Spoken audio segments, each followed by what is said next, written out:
Real estate term of the day, sales escrow account and management account. A broker, if he wishes to have a sales account or a management account, he could have up to, in the sales account, up to $1,000 of his personal funds.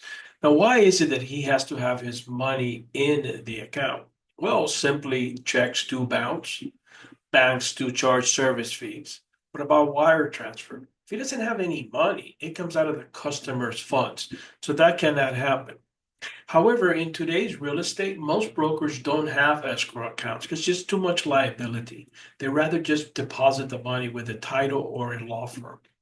Also, if a broker is going to have a management account, then I could see what that is really required to have. Because in a management account, you could have one more money, you could have up to 5,000 of his personal funds. And what is the reason? Well, toilets break, pipes break, repairs must happen. So a good property manager is going to front the money for the owner to get the repair done as soon as possible.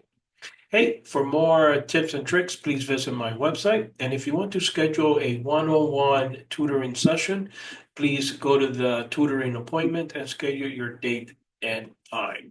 And of course, I'm referring to the Florida real estate sales and brokers. Thank you very much and many blessings to you.